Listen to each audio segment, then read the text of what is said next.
बिस्मिल्लाहिर्रहमानिर्रहीम। एक औरत अल्लाह ताला के नबी हज़रत दाऊद अलैहिस्सलाम की खिदमत में हाजिर हुई और अर्ज़ किया, ए अल्लाह के नबी, आपका परवरदिगार आदिल है या जालिम? हज़रत दाऊद अलैहिस्सलाम ने फरमाया कि ए खातून, तू क्या बात कर रही है? अल्लाह ताला तो सरासर अदल व इंसाफ वाला है, वो ज़रा बराबर भी किसी पर जुल्म नहीं करता। इससे पूछा, तुम ऐसा क्यों कह रही हो? तुम्हारा क्या किस्सा है? इस औरत ने अपना किस्सा बयान किया कि ए अल्लाह के नबी, मैं एक बेवा औरत हूँ। मेरी 3 बच्चियाँ हैं जिनकी परवरिश मैं अपने हाथों से सूत काट काट कर करती हूँ। दिन भर और बाज़ औक़ात रातों को भी सूत काटती हूँ। गुज़श्ता रोज़ मैं अपना कटा हुआ सूत एक सुर्ख कपड़े में बांध कर इसे बेचने के लिए बाजार जाना चाहती थी कि एक परिंदा मुझ पर टूट पड़ा और सुर्ख कपड़े का टुकड़ा जिस पर मैंने सूत बांध रखा था, इसे गोश्त का टुकड़ा समझते हुए ले उड़ा। मैं यूं ही हसरत व याद से हाथ मलते रह गई। अब मेरे पास कुछ भी नहीं कि मैं अपनी बच्चियों को खाना खिला सकूं। अभी वो औरत हज़रत दाऊद अलैहिस्सलाम से अपनी दास्तान बयान कर रही थी कि इतने में आपके दरवाजे पर दस्तक हुई।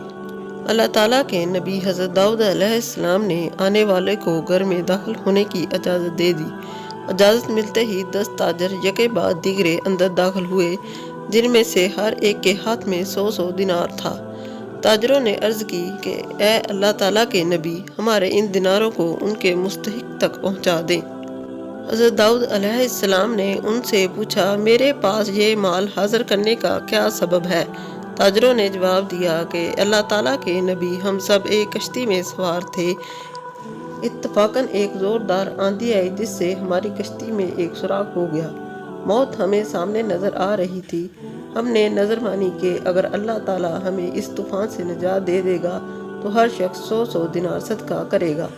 अभी पानी कश्ती में तेज़ी से दाखिल होने लगा। हमारे पास कोई और चीज़ नहीं थी जिससे सुराख को बंद कर सके। इधर हमने नज़र मानी, उधर अल्लाह ताला ने हमारी मदद का बंदोबस्त कर दिया। एक बहुत बड़ा परिंदा मंडलाता हुआ कश्ती के ऊपर आ गया। इसके पंजे में एक सुर्ख रंग की पोटली थी। उसने देखते ही देखते पोटली कश्ती में फेंक दी। हमने लपक कर इस पोटली को पकड़ा। इसमें काता हुआ सूत था। हमने फौरन इससे कश्ती का सुराख बंद किया और इसमें दाखिल शुदा पानी को हाथों से बाहर फेंका। थोड़ी देर बाद तूफान थम गया और यूं हम मौत के मुंह से वापस आ गए। अब ये सदके की रकम आपके हाथों में है, आप जिसे चाहें इसे दे दें। ये किस्सा सुनकर हज़रत दाऊद अलैहिस्सलाम इस बेवा औरत की तरफ मतवज्जा हुए और फरमाया कि तेरा परवरदिगार तेरे लिए बहरोबर में तिजारत कर रहा है और तू है कि उसे जालिम गर्दान रही है। फिर आपने वो दिनार इस खातून के हवाले करते हुए फरमाया, जाओ और इससे अपनी बच्चियों को खाना खिला दो।